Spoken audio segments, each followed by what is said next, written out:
नमस्कार, मैं हूं ब्रिज द्विवेदी। आप देख रहे हैं सोने चांदी के बाजार से जुड़ा खास बुलेटिन बुलियन मीटर। सरकार के एक फैसले से सोने चांदी के बाजार में हाहाकार मच गया। सरकार ने सोने चांदी पर इंपोर्ट ड्यूटी बढ़ाई, उसके बाद से सोने चांदी में जबरदस्त तेजी कंटिन्यू है। एमसीएक्स पर सोना लगातार अपसाइड मूवमेंट दिखा रहा है, तेजी देखने को मिल रही है। आप देख सकते हैं घरेलू बाजार में सोने चांदी में जोरदार उछाल देखने को मिल रहा है। रैली कंटिन्यू है सोने चांदी में। एमसीएक्स पर सोना 1,64,000 रुपए प्रति 10 ग्राम के ऊपर पहुंच चुका है। इंट्राडे में जबरदस्त तेजी है। वहीं चांदी की बात की जाए तो एमसीएक्स पर चांदी 3 लाख रुपए प्रति किलो के पार पहुंच चुकी है। जबरदस्त तेजी देखने को मिल रही है। सोने चांदी में 5% से ज्यादा की जोरदार तेजी कंटिन्यू है। यहां से भाव और कहां तक जाते हुए दिखाई देंगे, सोने चांदी में और कितनी तेजी आएगी, ट्रेडर्स क्या करें, इन्वेस्टर्स क्या करें, गोल्ड सिल्वर ईटीएफ में जिन्होंने खरीदारी करके रखी वो क्या करें, क्या ये बाइंग अपॉर्चुनिटी भी है, सब पर बातचीत करेंगे। हमारे साथ जुड़े हुए खास मेहमान केडिया एडवाइजरी के डायरेक्टर अजय केडिया सर और जीसीएल ब्रोकिंग के कमोडिटी रिसर्च के एवीपी अमित खरे जी। आप दोनों का बहुत बहुत स्वागत है द बोनस में।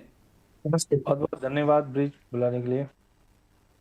नमस्कार सर, बातचीत करना शुरू करें उससे पहले एक बार प्राइजेस पे नजर डाल लेते हैं कि अभी भाव क्या चल रहा है सोने चांदी का। उसके बाद इंपोर्ट ड्यूटी पर भी बातचीत की जाएगी। देख सकते हैं स्क्रीन पर एमसीएक्स गोल्ड 1,62,500 पर ट्रेड कर रहा है, तकरीबन 6% की तेजी दिखाई दे रही है। कॉमेक्स पर गोल्ड देखें तो $4720 पर ट्रेड कर रहा है।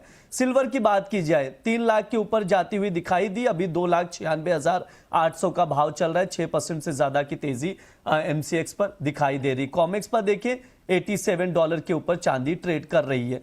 अब सरकार की तरफ से जो ड्यूटी बढ़ाने का फैसला लिया गया उसमें क्या कुछ है उस पर एक बार नजर डाल लेते हैं। देखो, सरकार ने बड़ा फैसला लिया। सोने चांदी पर सरकार ने इंपोर्ट ड्यूटी बढ़ाई है। कितनी बढ़ाई है वो देख लीजिए। इंपोर्ट की बात की जाए, जो भी गोल्ड सिल्वर इंपोर्ट होता है पहले 6% की ड्यूटी थी, इसे बढ़ाकर 15% कर दिया है। साथ ही सरकार ने सोने पर 10% बेसिक कस्टम ड्यूटी लगाई है। इसके अलावा 5% एग्रीकल्चर इंफ्रास्ट्रक्चर एंड डेवलपमेंट पर सेस भी लगाया गया है।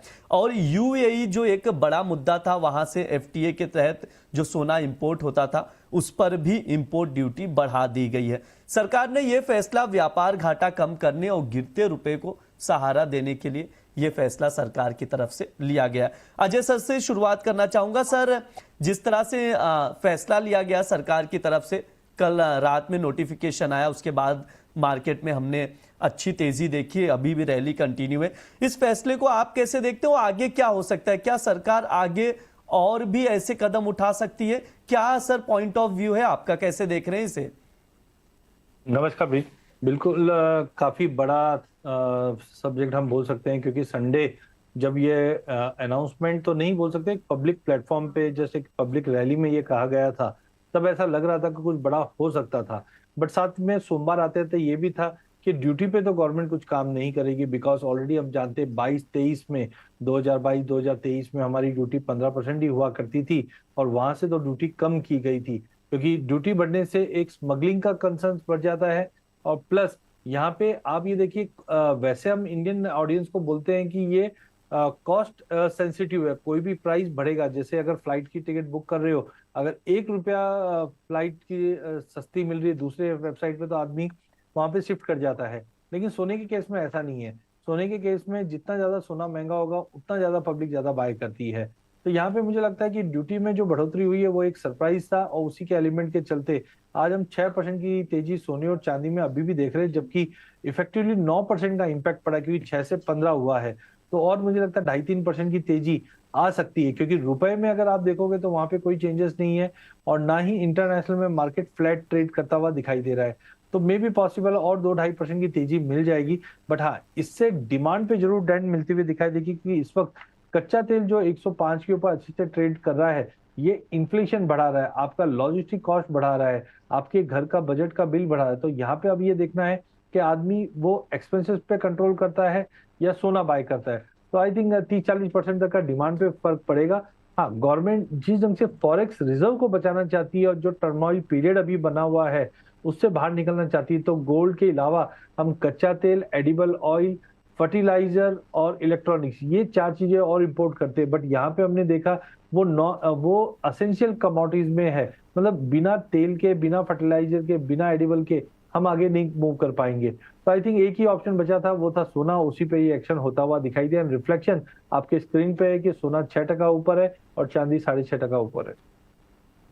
ठीक है, ये ओवरव्यू है, पॉइंट ऑफ व्यू है सर का, उसके अकॉर्डिंग आप देखिए, मार्केट को ऑब्जर्व कीजिए। अमित सर, आपके पास आना चाहूंगा, गोल्ड से शुरुआत करना चाहूंगा, गोल्ड पर आपसे राय लूंगा। अभी हम लोग देख रहे हैं 6% का अपसाइड मूवमेंट दिखाई दे रहा है, एमसीएक्स पर 1,62,600 का भाव चल रहा है। अमित सर, क्या राय रहेगी, आगे क्या रणनीति बनाई जाए? गोल्ड में क्या और मूवमेंट दिखाई दे रहा है? 1,70 1,75 तक भी जाता हुआ दिखाई दे रहा है शॉर्ट टर्म में। नमस्कार ब्रिज जी, बिल्कुल आज काफी अच्छा मोमेंटम है और लास्ट कुछ ट्रेडिंग सेशंस में जैसा कि हम आपके साथ भी डिस्कस कर रहे थे, 1,64 1,65 का टारगेट हमने डिसाइड किया था सोने का, जो कि आज अचीव हुआ। और 3 लाख प्लस का हम टारगेट लेके चल रहे थे लगभग ईयर एंड तक का, वो आज ही इसने अचीव कर दिया, क्योंकि पिछले 3 से 4 ट्रेडिंग सेशन से चांदी में बहुत ही जबरदस्त तेजी देखने को मिली। मेरे को लग रहा है अभी ऊपरी लेवल पे थोड़ा सा रुकना चाहिए ट्रेडर्स को, क्योंकि 1,64 1,65 का जो रेंज था वो ऑलरेडी अचीव हो चुका है। बट ट्रेंड पॉजिटिव है तो गिरावट पर खरीदारी की रणनीति ट्रेडर्स को अपनानी चाहिए। ओवरऑल सेंटिमेंट तो सारे पॉजिटिव हैं ही। जैसे ही बाहर जो युद्ध की घटनाओं में कमी आती है, वो और गोल्ड सिल्वर के मार्केट को थोड़ा सा सपोर्ट करेगा। तो कोई भी गिरावट अगर मिलती है तो शॉर्ट टर्म के लिहाज से जो है सोने चांदी में निवेश या फिर ट्रेडिंग के लिए अपॉर्चुनिटी ढूंढनी चाहिए। जो छोटे ट्रेडर हैं उनको थोड़ा सा सतर्क रहना चाहिए, क्योंकि मोमेंटम इन दिनों काफी बड़ा है। तो कोशिश ये करनी चाहिए कि मिनी लॉट में या ऑप्शन के जरिए ही इसमें कारोबार किया जाए। जी ठीक है, बातचीत आगे बढ़ाते हैं। हमारे साथ AIJGF के नेशनल प्रेसिडेंट पंकज अरोरा भी जुड़ चुके हैं। सर, बहुत बहुत स्वागत है आपका द बोनस में। धन्यवाद जी।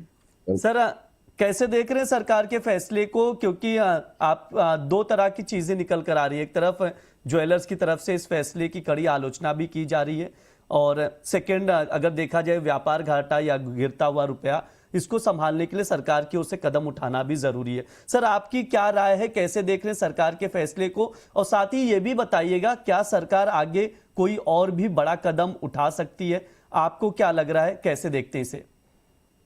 देखिए, हम लोगों ने कल भी चर्चा की थी इस विषय में। कल तक मॉर्निंग तक कोई ऐसे चांसेस नहीं लग रहे थे कि सरकार कस्टम ड्यूटी को लेकर कुछ करेगी। बट कल शाम को 6-7 बजे के बाद एक सुगबुगाहट मार्केट में जरूर थी, क्योंकि जो लोगों का एक विरोध था ज्वेलर्स का, वो विरोध एक दिख रहा था। तो मोदी जी ने सेकंड दिन, मतलब पहले दिन के बाद दूसरे दिन में बोला, यानी चिंता तो सबको दिख रही है कि देश में आगे दिक्कतें आने वाली हैं। अब अगर हम इसको कहते हैं कि निगेटिव लेते हैं कि 15, ये तो व्यापार के हिसाब से बिल्कुल निगेटिव है। अगर मान लीजिए 15% कर दिया, सोना महंगा, लेकिन सरकार का रेवेन्यू जरूर बढ़ जाएगा। बट हमारे देश में कोई भी इसको इस तरीके नहीं लेता। पब्लिक को ये मालूम है गोल्ड 1,55 था, आज 1,65 हो गया, उसके लिए वो एक तेजी है। और मैं आपको इसका इफेक्ट बताता हूँ। कल क्या हुआ, मोदी जी के कहने के बाद लगातार कल इतने क्लाइंट्स का फोन आया, यहाँ तक कि रिटेल कस्टमर, जिन महिलाओं ने सोना चांदी ले रखा था, उन तक का फोन आ रहा है कि मेरे को सोना या चांदी बेचना है। तो मैंने पूछा क्यों बेचना है, तो जो थोड़े समझदार थी लेडी, उन्होंने कहा कि जब मोदी जी कह रहे 1 साल तक सोना नहीं लेना है, तो इसका अगर डिमांड ही नहीं रहेगी तो फिर इसका तो सोना गिर जाएगा, तो सबको बेचना है। मैंने उन्हें बताया ऐसा कुछ नहीं है, अगर आप लोग ज्यादा सोना खरीदोगे तो उल्टा कस्टम ड्यूटी गवर्नमेंट बढ़ा देगी। तो लोगों में पैनिक था बेचने का, तो सेलिंग प्रेशर हमने कल देखा मार्केट के अंदर, रिटेल कस्टमर बहुत सेलिंग। आज सुबह जब मार्केट ओपन हुआ बढ़ के, तो जो ज्वेलर्स हैं, जो व्हाट्सएप ग्रुप में जिनको पता लग गया कस्टम ड्यूटी बढ़ी है ना, जो अनजान लोग होते हैं कस्टमर, उनको कुछ भी नहीं पता, तो उन लोगों का फोन आना, मतलब कि आउटर के जो व्यापारी छोटे शहरों के, उनका फोन बाइंग के लिए आना शुरू हो गया कि आज चांदी 20,000 रुपए किलो बढ़ गई है, तो इसका मतलब कल से चांदी और बढ़ेगी। यानी आज फोमो बाइंग आना लग गई है। तो ये भ्रम है। इंटरनेशनल मार्केट जरूर अभी 4710 चल रहा है, वो बोले 4750 के ऊपर तेज होगा, बट अभी वेट एंड वॉच करना चाहिए। और ये जो टैक्स गवर्नमेंट बढ़ाया है, तो जब हमने 15% से जब 6 हुआ तो हम लोगों ने खुशी भी जाहिर की थी बहुत, और आज उन्होंने देश को देखते हुए 6 से 15 दोबारा कर दिया है। तो हमारी इंडस्ट्री के लिए खैर ये खराब दिन है। अब ये देश की मजबूरी है, तो हम लोग उनके साथ में चलना पड़ेगा। सर, वैसे ज्वेलरी इंडस्ट्री की क्या स्थिति है, थोड़ा सा आपसे समझना चाहूंगा, क्योंकि ज्वेलर्स लोग से आप भी मिल रहे होंगे पंकज सर। क्योंकि जिस तरह से स्थिति थी, ऑलरेडी सोने और चांदी के प्राइजेस इतने हाई पे थे, और उसके बाद प्राइजेस में और इजाफा, और क्या लग रहा है सर, क्या यहाँ से इंपोर्ट ड्यूटी सरकार और भी बढ़ा सकती है? आपके एसोसिएशन की ओर से क्या कुछ देखा जा रहा है इसे? नहीं देखिए, इंपोर्ट ड्यूटी और बढ़ाने का तो मुझे नहीं लगता है, बट जो गवर्नमेंट ने अभी किया है वो उनकी मजबूरी है जो गवर्नमेंट ने किया है। अगर ज्वेलर्स की हम बात करें बिजनेस की, तो ऑलरेडी हम लोग का बिजनेस 25% पे आ चुका था बिजनेस इधर। ये ठीक बात है कि बुलियन की सेल बढ़ी थी, बट अगर ज्वेलरी की बात करें तो लगातार ज्वेलरी की सेल घटती चली जा रही है। और जब ये ड्यूटी बढ़ गई तो कहने का मतलब ये है कि सेल प्रभावित है, और हम लोगों ने गवर्नमेंट को एक प्रपोजल बना के भेजा भी है। और आज हम लोग को कल एक मेल भी आया कॉमर्स मिनिस्ट्री के एमओएस की तरफ से कि वो प्रेजेंटेशन जो उन्होंने भेजा उस पर चर्चा करने के लिए हम लोगों को टाइम फिक्स होने वाला है। टाइम फिक्स हो जाएगा तो हम वो जो प्रेजेंटेशन बनाया हमने बुलियन बैंक का, वो प्रपोजल सरकार को देंगे। जो सरकार की चिंता है कि गोल्ड लगातार इंपोर्ट करेंगे तो प्रॉब्लम खड़ी होगी, तो गोल्ड, देश का गोल्ड कैसे देश के अंदर काम करे और पब्लिक को प्रॉफिट हो और ज्वेलर्स को भी एक सस्ते ब्याज पे गोल्ड अवेलेबल हो, तो इस पे एक चर्चा होनी है। देखिए उसका आउटकम क्या आता है, ये ब्यूरोक्रेट पे डिपेंड है कि वो हमारी बात को कितने तरीके से सुनते समझते हैं और उसका आउटकम क्या आता है। ब्रिज जी। ठीक है, अजय सर आपके पास आऊंगा। आपने स्मगलिंग का जिक्र भी किया, तो कल मैं इस पर देख भी रहा था, जैसे 1968 में गोल्ड कंट्रोल एक्ट आया कि गोल्ड को कंट्रोल करने के लिए, जिस तरह से उसके बाद ही जैसे दाऊद हाजी मस्तानी जैसे कई जो डॉन बने आगे जाकर, उस वक्त गोल्ड स्मगलिंग का ये बिजनेस बहुत ज्यादा बढ़ता हुआ दिखाई दे रहा। क्या वैसी स्थिति वापस बन सकती है क्या? क्योंकि स्मगलिंग सबसे बड़ी चिंता है, आपने भी इस चीज का जिक्र किया, तो मैं आपसे समझना चाहूंगा। होती है नियर बाय कंट्री से, तो ये चीज प्रैक्टिस बनती है। हमने बीच में तो कोई स्कीम मेरे को कोई बता भी रहा था, ऐसे चल रही थी कि लोग बोलते कि दुबई घूम के आओ और फ्री में आपका खर्चा हो जाएगा, बिकॉज अगर आप कोई 50 ग्राम 100 ग्राम भी अगर लेते हैं। But that is a different thing. Government इस पे भी ना पैनी नजर रखी है, ऐसा नहीं है कि आप स्मगलिंग बहुत ईजी है। लेकिन मुझे लगता है देखिए, गोल्ड कंट्रोल जो आप बोल रहे हो वो इम्पोर्टेंट फैक्टर है। आज हम देखते हैं कि देखिए जो 15% की ड्यूटी है वो नई नहीं है। हमने 2022-23 में भी देख रहे थे जब 15% की ड्यूटी थी। इंडिया की जो पॉपुलेशन है वो कॉस्ट सेंसिटिव है, कोई भी चीज का भाव बढ़ेगा इमीडिएटली हम सस्ती विकल्प पे भाग जाते हैं। लेकिन आप समझिए गोल्ड का केस उल्टा है। गोल्ड जितना महंगा होगा लोगों की डिमांड और बढ़ेगी। खाली मेरी जो चिंता है इसके अंदर ये है कि आज जिस ढंग से कच्चा तेल बढ़ रहा है तो ये आपके घर का बिल बढ़ा रहा है, एक्सपेंस बढ़ा रहा है, लॉजिस्टिक कॉस्ट बढ़ा रहा है। तो ऐसे समय में एक विडंबना ये रहती है कि मैं अपने घर के बिल को देखूं या सोना बाय करूं। तो मुझे लगता है यस, अगर ये ऊंचा इंपोर्ट ड्यूटी और प्लस जो जियोपॉलिटिकल कंसर्न है वो बहुत ही इंपॉर्टेंट है और कुछ बड़ा होने वाला है ऐसा लग रहा है, क्योंकि मोदी जी ने जिस ढंग से 2 बैक टू बैक रैली में ये चीज कहा है। और मुझे लग रहा है कि अगले 48 घंटे में 2 इंपॉर्टेंट चीज क्या होने वाली है। आप ये देखिए, यूएस और ईरान की लड़ाई में आज की जो स्टेटमेंट्स आ रहे हैं उसमें ईरान डिक्टेट कर रहा है कि हम आपकी, अगर आपने हमारा ये प्रपोजल नहीं माना तो हम और लड़ाई बढ़ा देंगे। लेकिन मुझे लगता है कि कहीं ना कहीं यूएस चाइना की तरफ जा रहा है, क्योंकि हम जानते हैं कि कच्चा तेल जो ईरान का है वो सबसे बड़ा बायर कौन है? चाइना ही है। तो यूएस और चाइना की जो बैठक होने जा रही है आज और कल में, वहां से जो आउटकम आएंगे वो इस युद्ध को भी इम्पैक्ट करेंगे, ग्लोबल इकोनॉमी को भी इम्पैक्ट करेंगे। क्योंकि आप ये मान के चलिए कि अगर यूएस और चाइना के बीच में इस बैठक से पॉजिटिव आउटकम आता है तो ट्रेड टेंशन कम होगा, लड़ाई कहीं ना कहीं कम होते हुए दिखाई देगी। अब उसकी वजह से जो वॉर प्रीमियम इंक्लूड है अभी इनके इस मार्केट में, तो ये बड़ा क्रैश का काम करेगी। दूसरा, इंडिया ने जो इंपोर्ट ड्यूटी बढ़ाई है तो कहीं ना कहीं आज देखिए वर्ल्ड में सबसे बड़े जो बायर है वो इंडिया और चाइना ही है। और एज ऑफ नाउ इकोनॉमी को संभालना है तो मुझे लगता है कि कहीं ना कहीं इम्पैक्ट इस पे भी पड़ता हुआ दिखाई देगा। तो यूएस और चाइना की जो बैठक है ये ग्लोबल मार्केट पे इम्पैक्ट डालती हुई दिखाई देगी और डोमेस्टिक मार्केट पे टेम्पररी हो सकता है भाव वैल्यूएशन के हिसाब से और 2.5-3% ऊपर दिख जाए। बट जैसे पंकज जी ने भी कहा कि डिमांड जो है वो बहुत ही, मुझे लगता है कि आपके पास पड़ा है तो लेके रखिए, मैं तो ये बोलना चाहूंगा।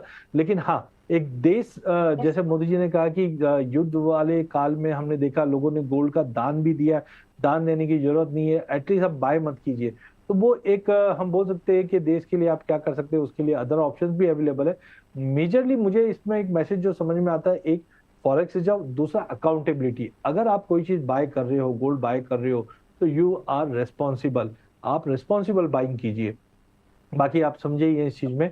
तो मुझे लगता है कि थोड़ा सा वेट एंड वॉच कीजिए। अगला 48 घंटा डोमेस्टिक में जो एक्शन हुआ उसका भी इम्पैक्ट दिखाई देगा और ग्लोबल मार्केट में भी मुझे इम्पैक्ट दिखाई दे रहा है।